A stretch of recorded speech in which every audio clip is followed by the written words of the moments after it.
Israel is said to be waging a major offensive against Palestinian guerrillas in southern Lebanon. An army spokesman said troops are searching Israel's self-proclaimed security zone.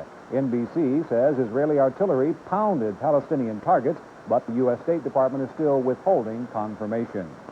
Investigators at Tokyo's International Airport are looking into what may have caused the United Airlines jumbo jet to shut down 3 engines today.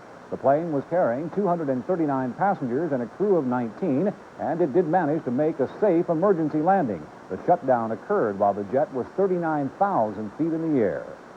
Poland's worst labor unrest in years is spreading. Some 3,000 workers walked out today, joining some 12,000 steel workers who began a strike last week. The group is demanding 50% pay hikes and the freedom of political prisoners. Violence erupted yesterday when workers rallied in support of the steel workers. Retired Lieutenant Colonel Oliver North delivered the commencement address at Jerry Falwell's Liberty University this morning. North told the group that they must live up to their potential and never quit. He also talked about his own troubles in the Iran-Contra scandal. And the Greater Youngstown Crime Stoppers program is once again looking to the public for help in locating a fugitive from the law.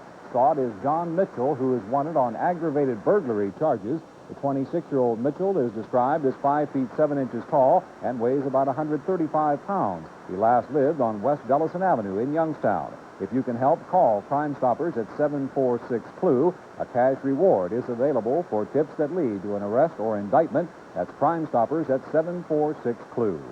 One man went to great heights this morning to make a last stand against the demolition of the Mahoning Valley's last operational blast furnace.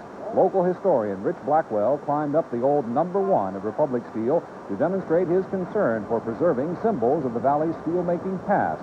He stayed there about 6 hours to make his point, but admits it may have done little good. A healthy outpouring of generosity. That's how 21's Yvonne Woloshin describes what happened this weekend and today at the Youngstown Community Food Bank. It was Saturday that a convoy of some 40 vehicles moved into Youngstown, carrying food for the needy, food solicited by those at the Youngstown Community Food Bank. And by 7 o'clock this morning, hundreds of those in need began lining up to receive it at this warehouse on Marshall Street. 125,000 pounds of food were donated, coming from as far away as Maine and Buffalo, New York. This year, some 30 grocery chains and baking companies offered donations. That's up from 19 last year. The idea of giving away what would normally be thrown away is catching on and keeps the food bank in operation. It's a way to compliment the people that are having problems. If we can just raise them up one notch and save $100 a month on their food costs. I mean, I don't know too many programs or where you can save when you're on welfare or unemployed, where they can save something. Here they can save something, so it's a plus for them. Some 1,000 low-income residents were expected to get the free groceries today, people frustrated by federal cuts in assistance while they struggle to get by. Vaughn Woloshin, 21 Action News. It was a beautiful day in the valley, but a miserable one for Denver, unless, of course, you're a kid with a sled. Residents in the mile-high city started their day with snow, while the rest of the state braced themselves for near-blizzard conditions. Up to a foot of the white stuff is expected in the mountains, with just 4 inches in the city. But don't worry, folks. Carolyn Persutti assures me we can put our snowblowers away until Thanksgiving. Yes, I think. Yeah, we can at least put it away for this week, no problem. 70s, beautiful conditions, maybe even 80 by this weekend. But I'm going to tell you what a blue moon really is right after this.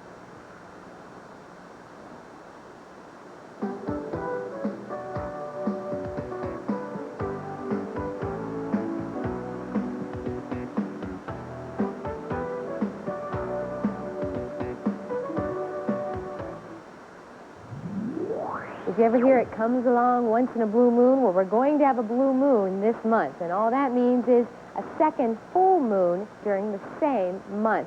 We'll have another full moon on May 31st, and we had a full moon last night, but it's just gorgeous outside right now, so if you want to go out and take a peek, just a few patchy clouds around that may be over top of the moon by the time you get out there.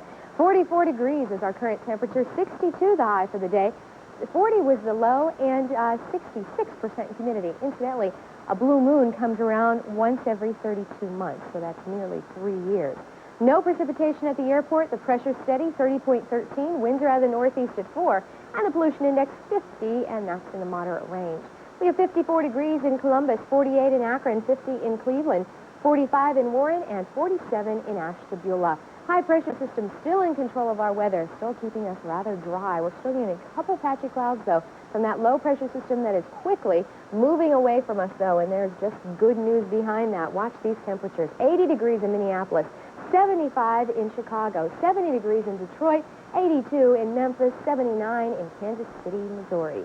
Over here, though, be glad you're not over here in the New England states, 50 in Maine, 46 in Boston, 62 in Washington, D.C. Tomorrow, still that high pressure system in control of our weather. In fact, we'll be in a stagnant weather period, but thank goodness that is a high pressure system instead of a low pressure system, because that simply means a lot of sunshine for us and a lot warmer temperatures. Tonight's lows will be in the 30-degree range, but the 50s aren't far behind, folks. In fact, those 50s turn into 60s and 70s for tomorrow time. Ohio cut diagonally through the state, so you'll see a lot of 70s in the western part. Here's our forecast. Moonlit skies tonight with a low of 36 degrees.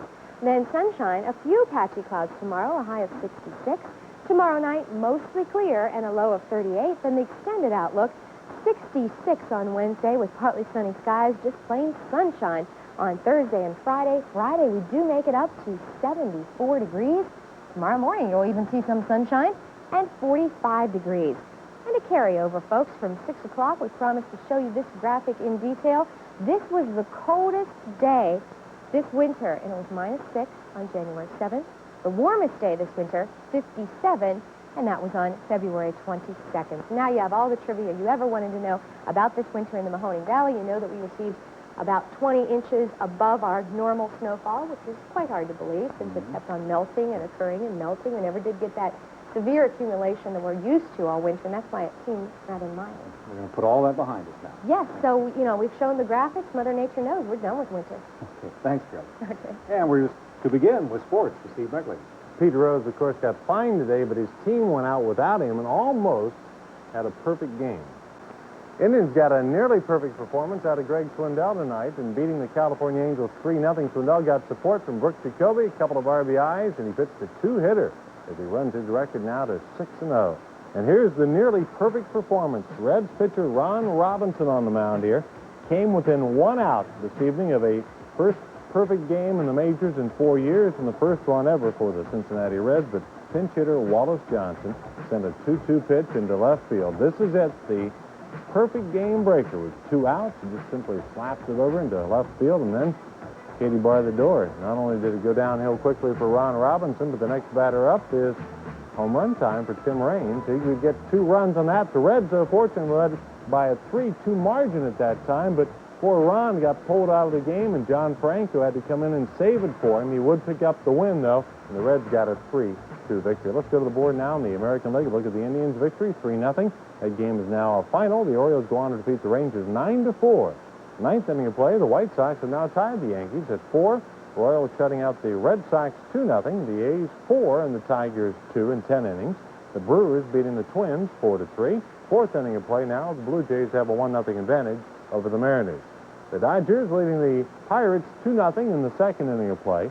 It's now final. The Braves have gone on to defeat the Mets 3-1. Phillies winners over the Astros 7-1. It's in the first inning. The Cubs and the Padres were tied at 2. First inning of play, the Cards and the Giants. Also a 0-0 tie, and the Reds actually beat the Expos. Our mistake, 3-2, the final score.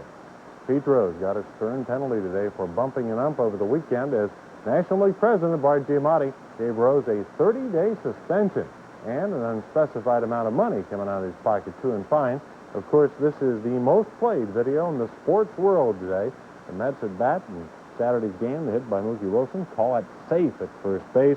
The umpire, Dave Pallone, said Nick Saskey pulled his foot. Rose, in a statement released tonight prior to this evening's game, said he has great respect for the umpires, even though he thought he should have been suspended. He said not by this unprecedented 30 days. He thought that was excessive. He goes on to say he will appeal that suspension to the National League front office. Rose was not managing tonight anyway. He had surgery on his injured knee today, and so he was on the sideline, but Rose contends that he was provoked by Pallone, saying the ump here poked him in the face on the right side by the ear there. A couple of times, Rose said. Rose's former manager, Sparky Anderson, said he feels the ump should be suspended if he indeed is proven to have jabbed Pete Rose. National Hockey League tonight, the Wales Conference playoffs. The Boston Bruins here in the white jerseys score early against the New Jersey Devils as Steve Casper gets the goal, and it was a 2-0 advantage. Reggie Miller, meanwhile, gets a great in-goal performance by Boston early on. Aaron Broughton slaps a couple his way, and he makes the save one more time. But Mueller would not do successfully like that the entire evening. Boston would score more, though. They would run it to a 3-0 advantage as Craig Janey gets it off the power play and gets the goal to make it 3-0, but back come the Devils. Aaron Broughton this time to Tom Kerbers, who would score, and it would be a 3-3 action in the third period of play. But holding on for the victory tonight, Boston Bruins are 5-3 winners over the New Jersey Devils. 5-3, Boston leads that one, and they lead that series by a 1-0 advantage, the first of the 7-game series. The axe fell in the NBA today as Phoenix Suns coach John Wetzel was fired. Wetzel was just taken over the Suns last spring. After 8 years as an assistant coach there, the Suns finished the year 28-54. That was their worst in some 20 years. Basketball scene tonight featured the Detroit Pistons. Isaiah Thomas will hit the 2 here, and the Pistons were off and running, or were they? Well, not quite. Tonight they were in a battle all the way. This thing went into the overtime session between the Washington Bullets and the White here that were competitive. Matter of fact, down the stretch drive, it would be indeed. Dennis Rodman would get the 2 underneath off the glass, and the game was tied late. But in the overtime period, Jeff Malone went a little crazy. He had 35 points on the evening, and it's Washington with a victory, 114-106 over Detroit. And that now means Detroit leads that series. That final, by the way, was 114-106 as it finished up in overtime, and Detroit leads the series 2-1. College softball scene today. Some good pitching for the Youngstown State women as they battled against Edinburgh State. 1-0 in the first and 1-0 in the second. The second game, Ruth Puskovic had a 1-hitter for the Lady Penguins. In Class AA baseball tournament play, Camel beats Canfield 13-2, while Springfield beats Columbiana 6-3. Ursuline takes South Range 12-1. It's Poland 8 and Rayen 1. Class A baseball, Sebring over Latonia 9-1. Wyndham 15, Southington 5. Maplewood over Lordstown 12-3. And it's Mineral Ridge 6 and Lisbon 5. AA action saw Poland the winner over Jackson Milton 16-1. Struthers beat Mooney 1-0. Canfield over Springfield 12-7. And at the Class AAA draw, Fitch was seeded number 1, Borden second, Alliance, and then Salem. The action begins in that tournament on May the 9th. At Mountaineer Park today, the day of double 5 and 8 paid 101.20. The fourth race trifecta, 1, 4, and 10, also in the sixth. 1, 4, and 10. Eighth race, 9, 4, and 5, and 10, 1, 2, and 8 in the superfecta championship. That's our sport. Busy night. Indeed it is. Thanks, Steve. That's our report for tonight. Be sure to join us tomorrow for complete coverage of the primary election on Decision 88. For Carolyn Pursuti, Steve Meckling, and the entire 21 Action News team, I'm Glenn Stevens. Remember to vote. We'll see you tomorrow.